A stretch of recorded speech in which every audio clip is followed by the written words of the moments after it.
Buenas tardes, jóvenes. Me confirman, por favor, si me escuchan. Buenas tardes. Buenas tardes, señora. ¿Se escucha? Gracias por confirmar. Gracias, muchachos, por confirmar. Bueno, jóvenes, básicamente ya estamos en la recta final. El día de hoy es nuestra última clase. Y para finalizar, vamos a ver un tema que es sumamente importante.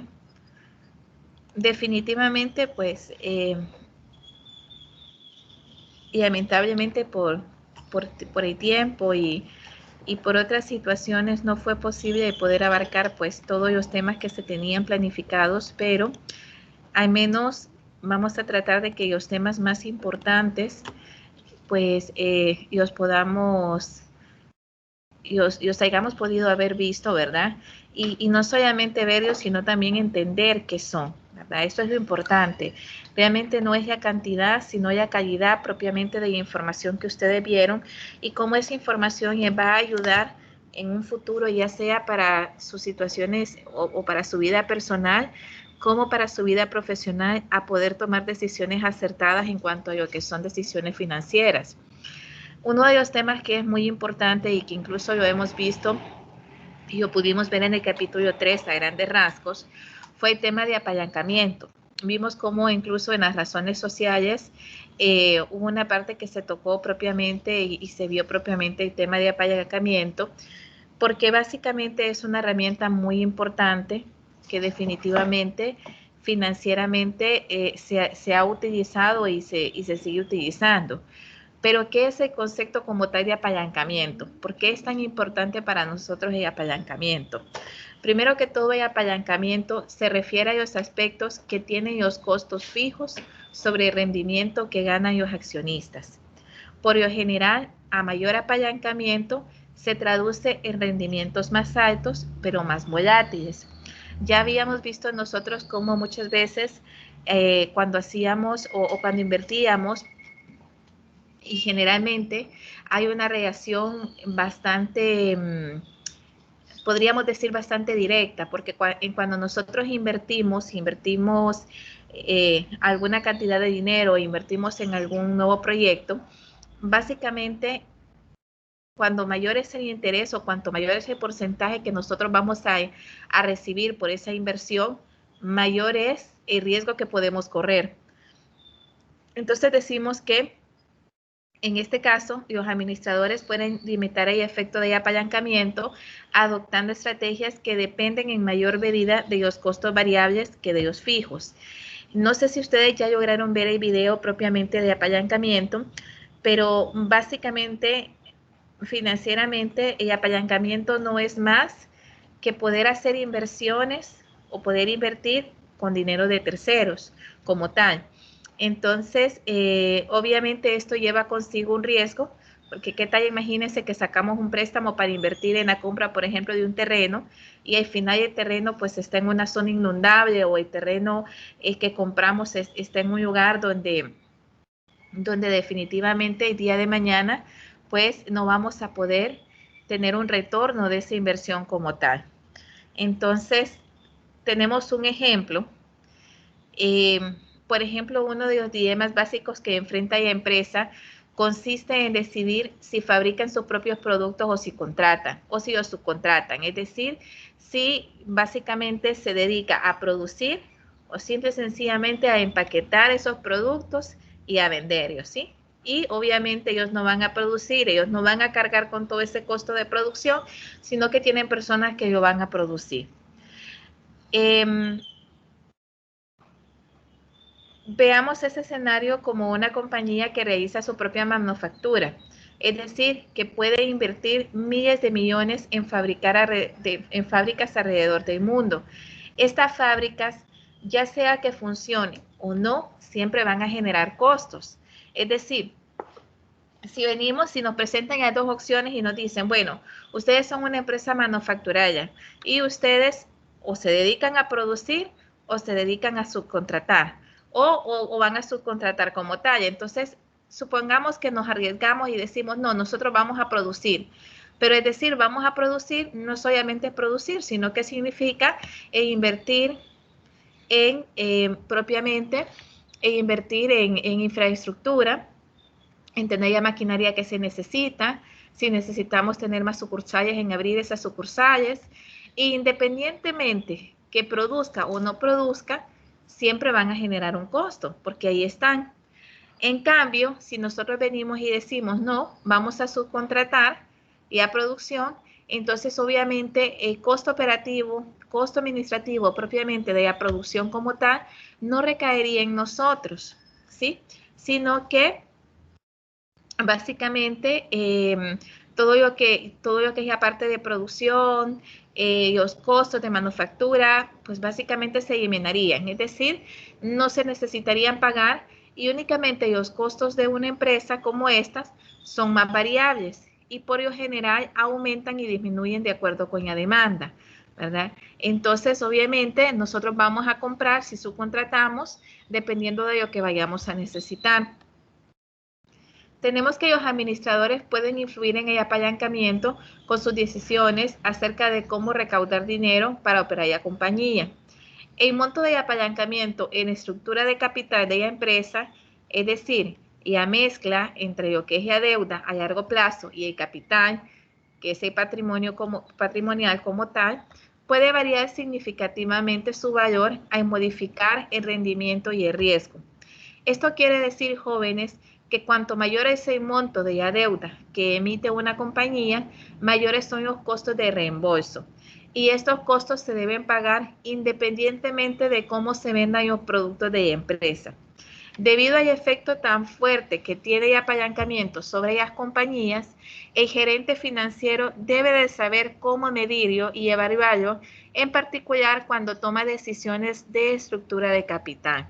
Es decir, es siempre una decisión arriesgada, pero obviamente, como yo ya decía en un inicio, toda decisión, definitivamente financieramente, en algún momento vamos a tener que tomar decisiones que sean riesgosas para la compañía y que muchas veces esas decisiones pues, nos pueden llevar a pérdidas significativas, ¿verdad? Sin embargo, el que no arriesga muchas veces pues tampoco gana, ¿sí? Es cierto que cuando se arriesga, pues hay un porcentaje en el cual se puede perder y hay una posibilidad en la cual nosotros podemos perder, pero también si no arriesgamos, también no ganamos. Entonces, en este sentido es buscar un equilibrio y el apalancamiento propiamente nos permite esto básicamente.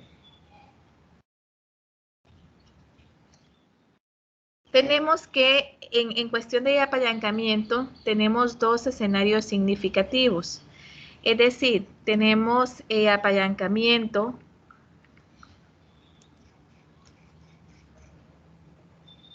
permíteme, muchacho.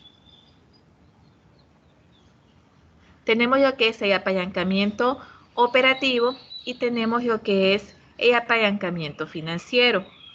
Y la verdad, ambos apalancamientos, y tal como yo seguramente ya lo han visto en el video, y si no, como lo van a ver en el video, ambos apalancamientos hasta cierto punto son diferentes, es decir, básicamente nos viven diferentes situaciones. En este caso, algo muy importante es que el apalancamiento operativo se refiere a la relación entre los ingresos por venta de la empresa y sus utilidades antes de intereses e impuestos o utilidades operativas. Cuando los costos de la operación, como los costos de bienes vendidos y gastos operativos son fijos, en buena medida pequeños cambios en el ingreso traerían consigo cambios mucho mayores, ¿verdad? En la parte de la utilidad antes de interés e impuesto. En cambio, en el apalancamiento financiero tiene que ver con la relación entre las utilidades antes de interés e impuesto de la empresa y sus ganancias por acciones comunes. Usted puede ver en el estado de resultado que las deducciones tomadas propiamente de impuesto o de los intereses e impuestos de la empresa para obtener propiamente lo que son las ganancias por acciones comunes incluyen el interés, los impuestos y los dividendos preferentes. Desde luego, muchachos, sí, algo muy importante que tenemos que tener en cuenta es que los impuestos son variables. ya que aumentan o disminuyen con la utilidad de la empresa. Pero los gastos por intereses y dividendos preferentes normalmente son fijos. Cuando estos rubros fijos son grandes, es decir, cuando las empresas tienen mucho apalancamiento financiero, cambios pequeños, hablamos propiamente en la parte de y lo que es los intereses e impuestos de la empresa, pues producen grandes cambios en lo que es el pago de las ganancias por acciones comunes. Entonces, algo muy importante que sí tenemos que tener muy, pero muy claro, muchachos, es la parte donde hablamos propiamente de esto.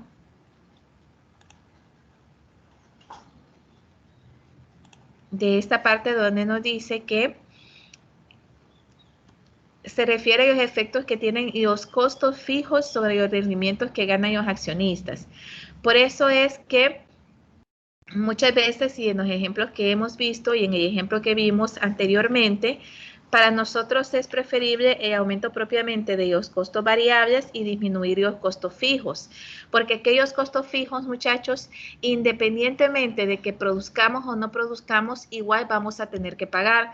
Por eso es que nos dice que tanto en el costo o en apalancamiento operativo como en apalancamiento financiero, si nosotros hacemos algún cambio, por muy pequeño que sean esos cambios, básicamente en lo que son los costos operativos, obviamente esos cambios van a repercutir para bien en lo que es la parte de los ingresos por venta de las empresas y sus utilidades antes de interés e impuestos, ¿sí? Porque cuando nosotros disminuimos costos, también esos costos se ven reflejados en el costo propiamente del producto, a cuánto se vende el producto, ¿verdad?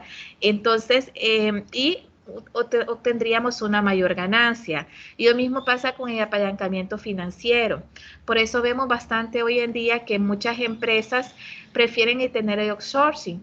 Es más, lo que son aparte de lo que es el data center, lo que son los centros de cómputos como tal, pues muchas veces optan las empresas por tenerlos de forma virtualizada, porque hasta cierto punto, y no solamente la virtualización, sino hablamos también de la computación en la nube que van de la mano. Entonces hablamos de que muchas veces, aunque es un poquito más caro y el valor es un poquito más caro que hay que estar pagando, nos liberamos de aquellos costos fijos, básicamente de aquellos gastos que nos pueden afectar, como son el pago de las planillas, como tener tanto personal en un departamento, ¿verdad? Que al final a ese personal nosotros ya tenemos que pagar lo que son sus derechos. Entonces, para la empresa es mejor pagar una cuota fija y no estar preocupándose por saber que tiene que al final estar pagando más por la cantidad de personas que tiene que tener en un área para estar administrando. Entonces, pequeños cambios administrativamente nos pueden ayudar bastante financieramente. Otro de los detalles muy importantes es, por ejemplo, cuando hacemos el presupuesto. Si ustedes se fijan al momento de elaborar el presupuesto, las empresas tratan de reducir muchísimo lo que son los gastos, aquellos gastos fijos.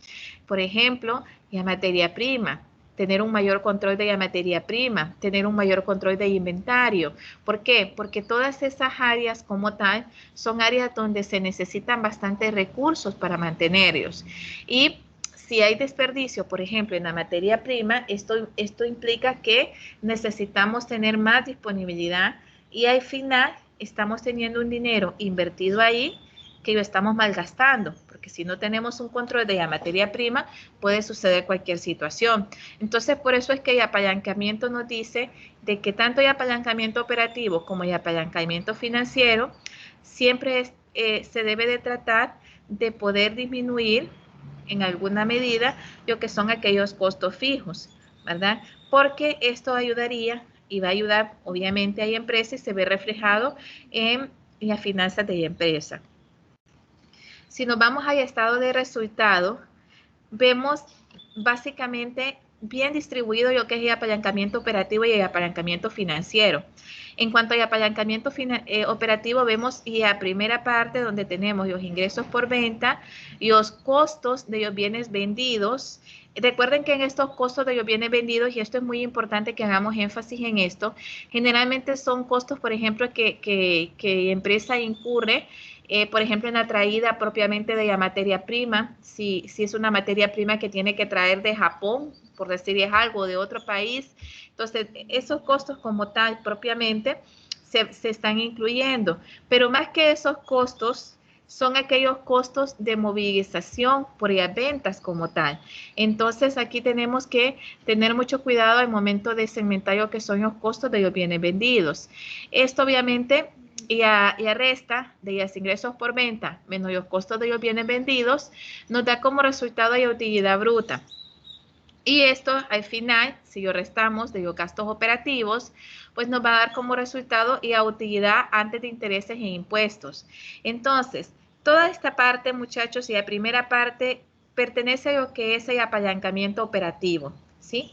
Es decir, toda aquella inversión que nosotros vamos a hacer, de repente para mejorar una fábrica, de repente para comprar maquinaria nueva, todo eso nos entra dentro de lo que es la parte de y el apalancamiento operativo, ¿sí? Porque es la parte operativa como tal. Y en la parte financiera entra dentro del estado de resultado todo lo que es, bueno, obviamente a partir de la utilidad antes de los intereses e impuestos, menos los intereses, esto nos da igual a la utilidad neta antes del impuesto. Menos, otra vez, lo que son ellos impuestos, nos da igual a lo que es utilidad neta de impuesto.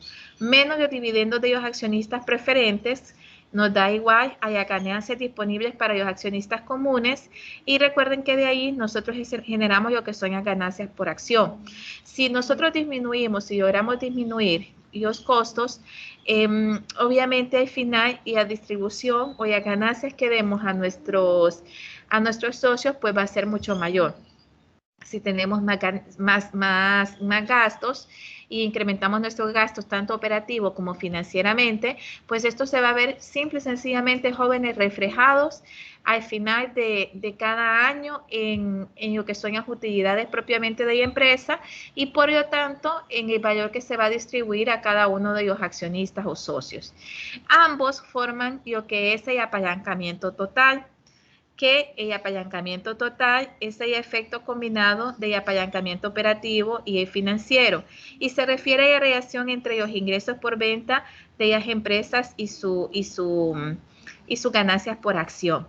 Recordemos, muchachos, que en el video también, y me gusta mucho esta referencia al video, porque el video habla de apalancamiento positivo, apalancamiento neutro y apalancamiento negativo, y cómo este también, obviamente, es un apalancamiento positivo cuando nosotros, pues, por ejemplo, invertimos un dinero que tenemos, un dinero que es prestado, por ejemplo, un dinero de terceros, porque generalmente estamos invirtiendo con un dinero no propiamente de nosotros, sino un dinero de tercero, y obtenemos una ganancia.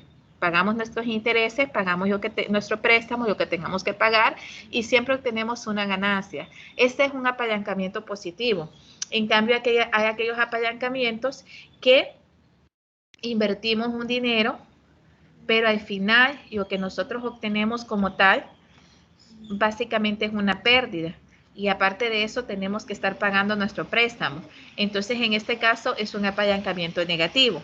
Y un apalancamiento neutro, pues vendría a ser básicamente ni frío ni caliente, muchachos. Es decir, se invirtió, se sacó un préstamo, se hizo inversión, pero al final no se obtuvo ni pérdidas ni ganancias, sino que básicamente quedábamos como estábamos al inicio, ¿sí? Entonces, ahí tenemos lo que es un apalancamiento neutro.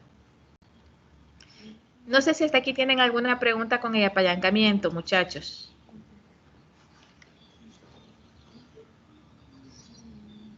Recordemos que el apalancamiento es la relación propiamente entre lo que es el crédito y el capital propio invertido en una operación financiera. Podemos decir que a mayor crédito, mayor apalancamiento y menor inversión de capital propio, ¿sí? En otras palabras, el apalancamiento es simplemente usar endeudamiento para financiar una operación. Ese es propiamente lo que es el apalancamiento. ¿Alguna pregunta hasta aquí? ¿Continúo, muchachos? ¿Sí me escuchan? Sí, ingeniero, creo que sí. Es que ya quieren terminar, ¿verdad, chicos? No, está súper interesante el tema porque ya lo había leído antes, entonces está bien. Qué bueno. Dígame. Pero en el apalancamiento también se utiliza el dinero propio de la empresa, aparte de el dinero, el endeudamiento, el dinero que pidió prestado. Es que si usted pone en peligro lo que es su patrimonio como tal, entonces ahí sí va a estar en problemas. El apalancamiento como tal, básicamente es utilizar un crédito y en base a ese crédito, en base a ese dinero de terceros, usted poder obtener una ganancia, ¿sí? Entonces no se aconseja realmente utilizar fondos propios. Básicamente los fondos propios usted los deja por alguna reserva, por alguna situación, pero generalmente la mayoría de las empresas trabajan con apalancamiento. Yo no sé si ustedes se recuerdan, muchachos, cuando iniciábamos las clases, que veíamos el tema propiamente de los mercados de valores, ¿se recuerdan? Y que veíamos el tema de que, ¿qué pasaba con las empresas? Y las empresas al final sacaban préstamos mucho mayores a los ahorros que tenían en los bancos, ¿se recuerdan? Entonces, y ellos trabajan porque la mayoría de empresas jóvenes trabaja en base a eso, trabaja no con sus fondos propios, sino que trabaja con dinero de tercero, que es lo mismo que pasa con los bancos. Los bancos, las instituciones financieras, a ustedes les prestan, no con dinero propiamente de ellos, porque ellos realmente no lo tienen como tal. Por eso es que ellos cobran por todos los servicios. Si ustedes tienen su cuenta de ahorro con un saldo menor, ustedes tienen que pagar un intereses. Si ustedes hacen una transferencia, ellos ganan una comisión. Si ustedes van a cambiar dólares o les mandan dólares, igual hay una comisión que el banco les cobra. Por eso, precisamente, porque ellos ganan en base a comisiones. Ellos no trabajan con el dinero de ellos, ¿verdad? Sino que ellos vienen y prestan básicamente con el dinero que ustedes van a abonar, con el dinero que ustedes van a ahorrar. Por eso a ellos les interesa propiamente el que ustedes ahorren. Pero si se fijan, cuando se ahorra, los intereses son menores que cuando usted saca un préstamo. Cuando usted saca un préstamo, los intereses son altos. Con esto el banco garantiza que al final, si usted ya queda mal como prestatario, entonces ellos puedan hacer frente a cualquier cliente que quiera ir y retirar su dinero, ¿verdad? Sin poner en riesgo propiamente lo que es el dinero que usted está ahorrando. No sé si me doy a entender ahí. En el caso de apalancamiento, lo que se aconseja es invertir con créditos, ¿sí? Y por eso es que está esa parte. Ahora, si usted ya viene y coloca sus fondos propios también y los suma a esa inversión, es bastante riesgo el que está tomando. No sé si me doy a entender ahí. Sí, ingeniera. Gracias. De nada. Bueno, chicos, entonces miren, en el apalancamiento es muy importante el análisis de punto de equilibrio. Realmente el punto de equilibrio no es otra cosa que saber ante una, por ejemplo, si usted está produciendo una cantidad de camisas, ¿verdad?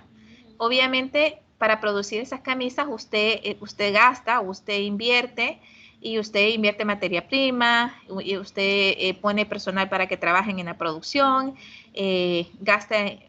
paga horas extras, es decir, tiene una serie de costos que van dentro de lo que es propiamente la producción de esas camisas, ¿verdad?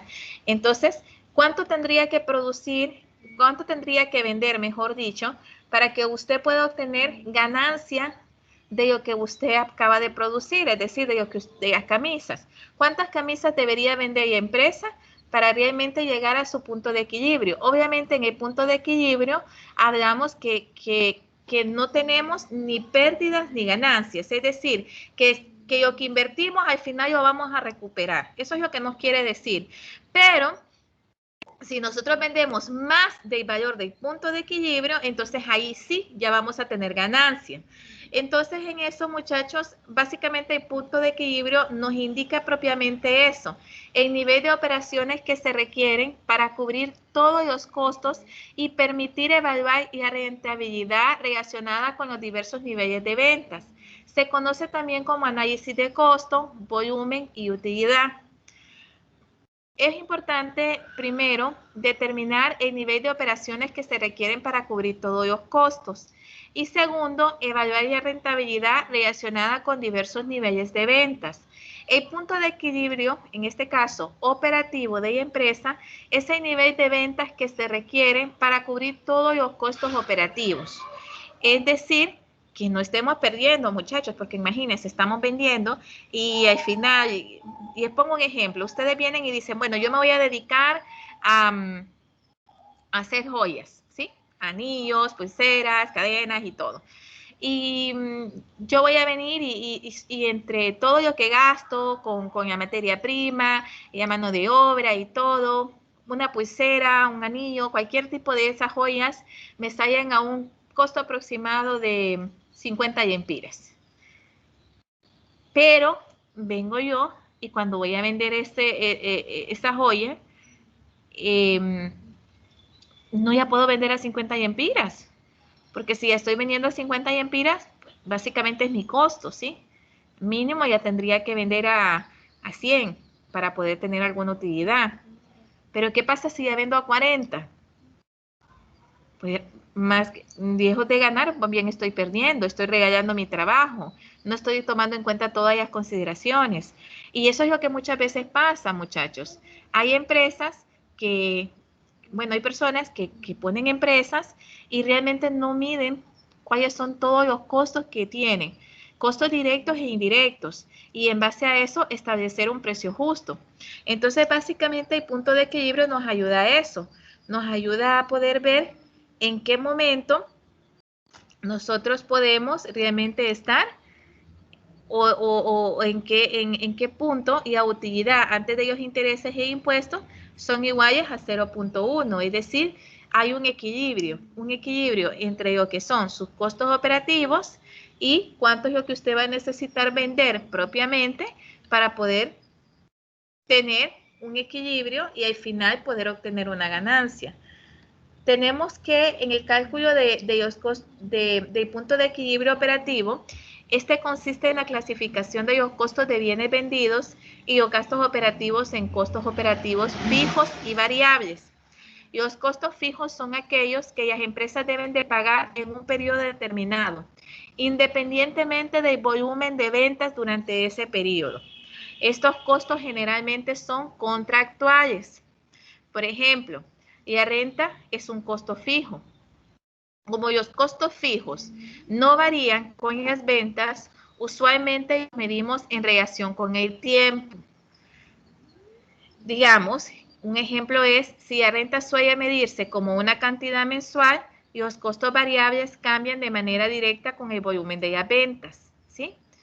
Y los costos de envío, por ejemplo, son costos variables, porque estos costos van a variar dependiendo del volumen de ventas que tengamos y de cuánto vamos a necesitar o cuánto vamos a enviar. Normalmente medimos los costos variables en dólares por unidades vendidas, ¿sí? Entonces ya tenemos que los costos fijos son fijos, sea que tengamos ventas o no tengamos ventas, jóvenes, siempre tenemos que pagar eso. En cambio, los costos variables no. Por eso es que a las empresas al final conviene más hasta cierto punto tener un poco más o aumentar los costos variables y disminuir los costos fijos, ¿verdad? Porque hasta cierto punto, pues los costos variables, si se vende, bueno, si no se vende, pues no pasa nada, no incurrís en costos. Vamos a ver este pequeño video que está muy interesante y vamos a discutirlo posteriormente. Solamente que déjenme volver a compartir porque creo que el audio como tal no lo compartía en el momento de compartírselos. Entonces, voy a quitar y vamos a volver a compartírselos.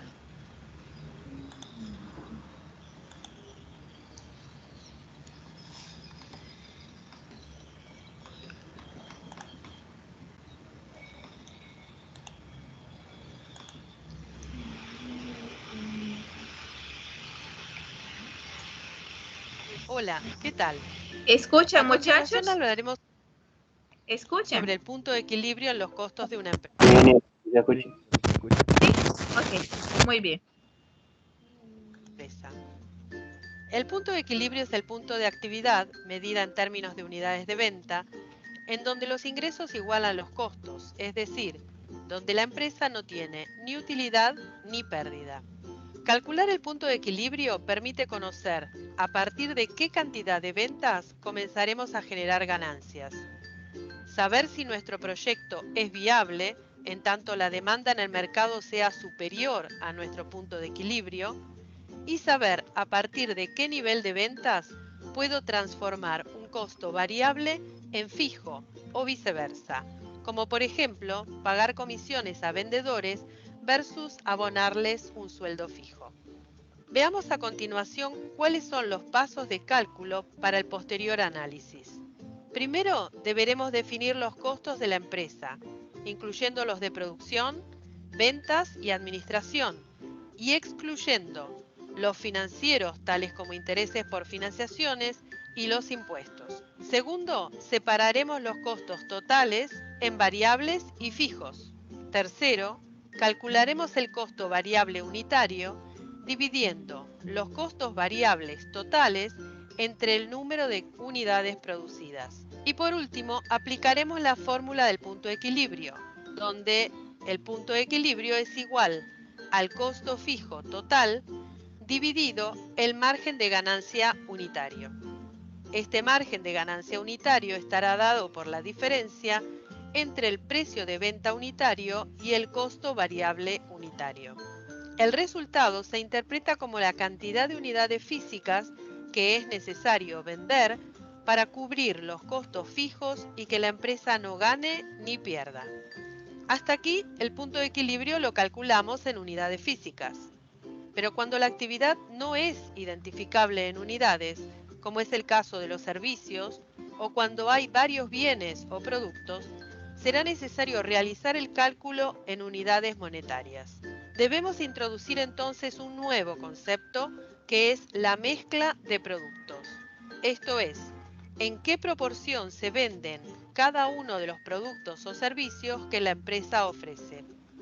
En estos casos, el punto de equilibrio se calcula mediante la ecuación ingresos totales es igual a costos fijos más costos variables totales. Este método requiere que la mezcla se mantenga en el tiempo, que las unidades o proporción de venta de un producto respecto de otro sea el mismo en todos los periodos.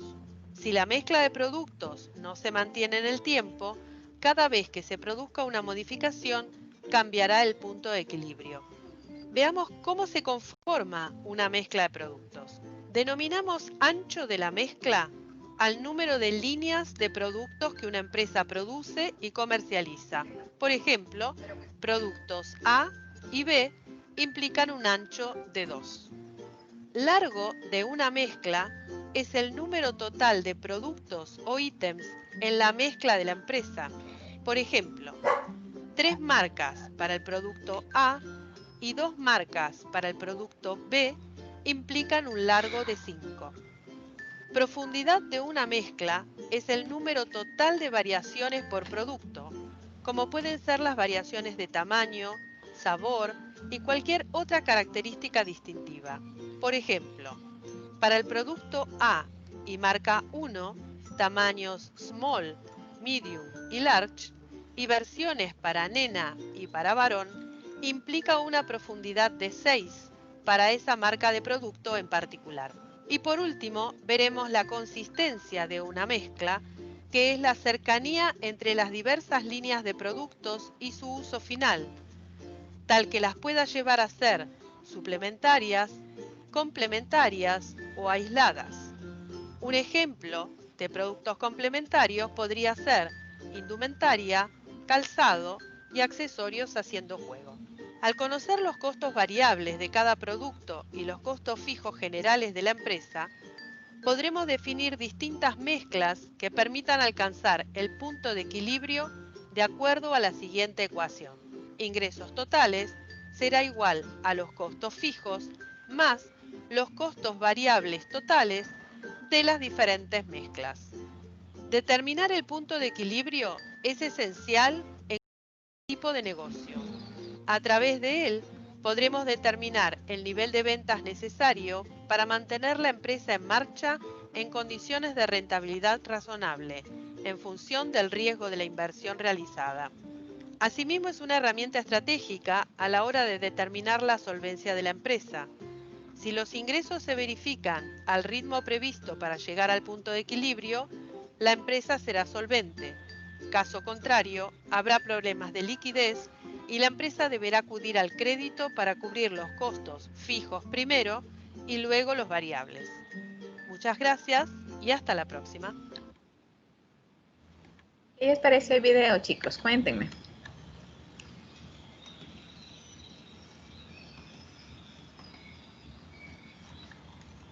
¿Están ahí, muchachos? ¿Hola? Sí, aquí estamos, ingeniero. Ingeniera, ya acabo de volver.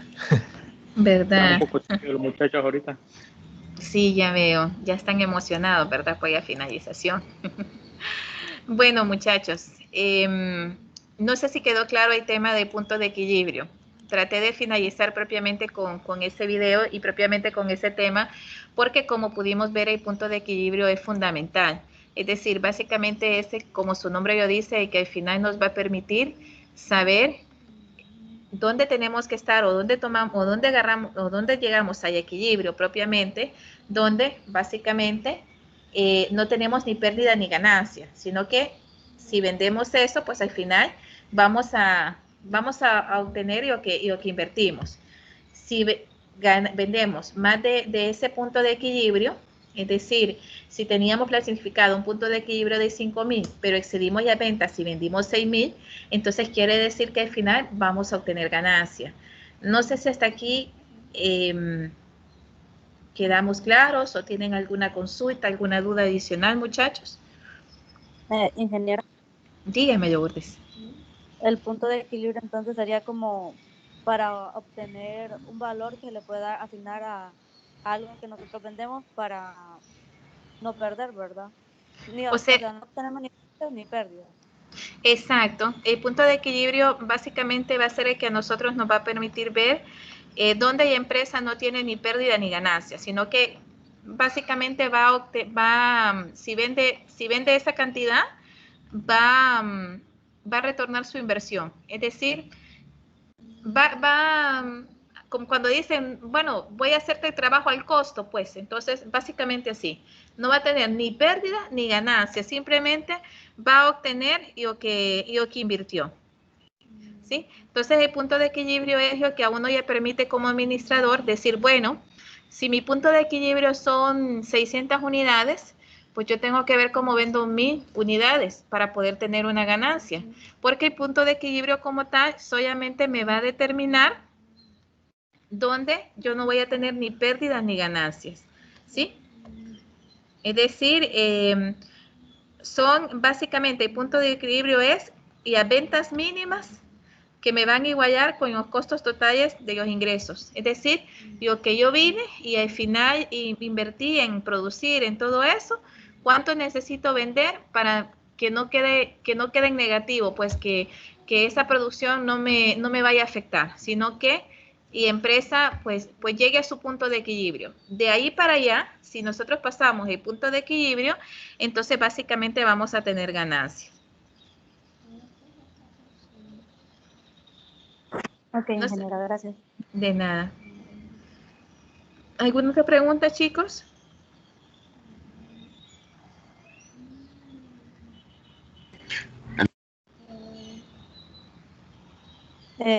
Solo hasta este capítulo vendría el examen, ¿verdad? Hasta lo que vimos hoy. Hasta lo que vimos hoy. Básicamente hay dos presentaciones, muchachos. La presentación del valor del dinero en el tiempo, que si no me equivoco, esta sí ya se la subí, y esta presentación que se la voy a subir cuando finalicemos. Solamente esos dos. La clase de la vez pasada no la ha subido, ¿verdad, ingeniera? Sí, ya se la subí. ¿Y a de Sí, la 7? subió rápido. Ayer revisé. Sí, y lo único que pasó ahí, chicos, fue lo siguiente, que yo había quedado esa misma noche en subírselas, pero yo no sé qué está pasando con el portal, no sé si a ustedes les está pasando, que por las noches está fallando. Entonces, yo que ya como a eso de las 10 de la noche, prácticamente ya usted no puede, no tiene acceso o está bien inestable. Entonces, ese día en la noche, pues no se la pude subir precisamente por eso, pero el siguiente día tempranito, o sea, ayer, sí se la subí, muchachos, si no me equivoco. Sí, tiene razón, ok. ingeniera. Yo también tuve problemas con el portal ayer en la noche. Sí, ha estado bien inestable. Yo les aconsejo, miren muchachos, qué bueno que tocamos el tema con eso. Solamente recordarles que el examen es el día, va a quedar habilitado, con ustedes quede que iba a quedar habilitado 12 y 13, ¿cierto muchachos? Sábado 12, domingo 13, ¿sí? Traten de no esperar hasta el último momento, es un consejo que les doy, ¿verdad? Porque si ustedes en la noche, domingo, quieren hacer el examen, yo desde ahorita les digo, jóvenes, el portal ha estado bien inestable en el sentido de, pero en las noches, durante el día está muy bien, pero en las noches no sé qué pasa, tal vez es que programan algún tipo de mantenimiento o algo, pero ha estado un tanto inestable. Entonces, para que lo tomen en consideración y no esperen hasta el último momento, ¿sí? Con ustedes así habíamos quedado con el examen, ¿verdad? Bueno, que en el caso de ustedes, pues no es tanto un examen porque cuesta poquito puntos, es más que todo una pruebita corta. ¿Ahí para qué? Ingeniero, hasta el domingo a las 11 tenemos de la noche o... ¿Sí? 11:55. Uh-huh. Sí, se los voy a dejar habilitado esos días, muchachos, porque yo sé que aparte de eso, en las demás asignaturas me imagino que también ya están en los últimos y obviamente tienen bastante presión. Entonces, se los voy a dejar de esa manera, ¿verdad? Y yo les pido por favor a los coordinadores que si algún miembro de su grupo saben que todavía está matriculado y tiene algún inconveniente, para que les digan para que ese día ellos se puedan conectar a hacer su examen, ¿verdad? Precisamente también por eso se está dando 2 días. En el caso de ustedes, solo voy a verificar para mostrarles y aquí está, chicos, miren, videoconferencia del 7 de diciembre, ¿sí? Entonces, para que lo puedan ver. Y la presentación como tal está aquí, el papel de valor de dinero en el tiempo. Y si no me equivoco, sí está toda. Solo déjenme confirmar. No sé si alguien más tiene alguna otra inconveniente. Recordarles, muchachos, y disculpen que en el caso de ustedes yo no se los había dicho, si alguien va a reponer algún examen, entonces sí tienen que pagar, sí tienen que hacer el proceso de pago de reposición, ¿verdad? Entonces, y por otro lado, tratar de, por tarde el domingo, avisarme si van a reponer. Ya para el domingo, chicos, ustedes ya más claro, ya van a saber si van a reponer o no van a reponer, pues. Entonces, solamente pedirles eso, ¿verdad? Que si alguien va a reponer algún parcial, entonces me avise, por favor. Si no, igual siempre el lunes nos vamos a ver para la entrega de notas finales. ¿Cuál va a ser el proceso de esto, muchachos? Pues ya las notas yo se las voy a subir en un documento, en un cuadro, ¿verdad? Solamente le voy a poner el número de cuenta y de glosa de las notas. Y si alguien tiene alguna consulta o alguna duda o alguna queja, entonces me iba a hacer saber. Si no, entonces van a llenar una encuesta que va a estar habilitada, ¿verdad? Entonces en esa encuesta ustedes allí me van a poner que están de acuerdo con su nota y todo, ¿verdad? Esto es para confirmar que realmente ustedes revisaron su nota. Sí, eso es muy importante. No sé si tienen alguna otra duda, jóvenes. Todos vamos a realizar esa encuesta, ¿verdad? Todos, eso es obligatorio. Qué buena pregunta, Lourdes. Todos en su momento lo tienen que llenar. La única diferencia es que si alguien todavía tiene alguna duda sobre su nota, pues no ya llena y el día lunes vemos la duda que tenga y una vez que yo se las corrija y ya queden satisfechos, entonces ya llena, ¿sí? Es decir, si yo veo mis notas y digo, no, pero aquí ingeniera todavía no me he sumado algo, o fue algo que yo se lo mandé al correo, pero ingeniera todavía no me lo ha sumado. Entonces, si en ese momento yo no se los he sumado, ustedes no llenan encuesta. Cuando ustedes ya estén seguros de que ya está sumado y ya ustedes hayan aclarado conmigo y todo, entonces ustedes proceden a llenar esa encuesta. De lo contrario, no lo hagan hasta que ya estén seguros. ¿Sí me doy a entender ahí, jóvenes? Sí, ingeniera. Yo sí les voy a pedir muchísimo, yo sé que ustedes son bien aplicados, jóvenes, y sí les voy a pedir bastante que el día lunes, pues durante toda la próxima semana estén bien pendientes, por favor, ¿verdad? Y otro favor que les voy a pedir, muchachos, es que sí saben cómo me llamo, ¿verdad? Sí. Sí. Claro, ingeniera. Ah, bueno. Solo es curiosidad, muchachos. Extraña, nena. Bueno, jóvenes, Ya le entonces... habíamos hablado de ese tema, ingeniera. Ay, muchachos. Bueno. Bueno, jóvenes, nos quedamos entonces hasta aquí. Por favor, cuídense y tomen todas las medidas del caso. Si tienen que salir, pues tomen todas las precauciones por ustedes y su familia. Y pues les deseo mucha suerte en su examen del fin de semana. Va a ser algo bien sencillo, no se preocupen, solamente traten de ver los videos nuevamente, de leer un poco del libro, también se pueden apoyar en el libro si ustedes quieren ahondar un poquito más en el tema.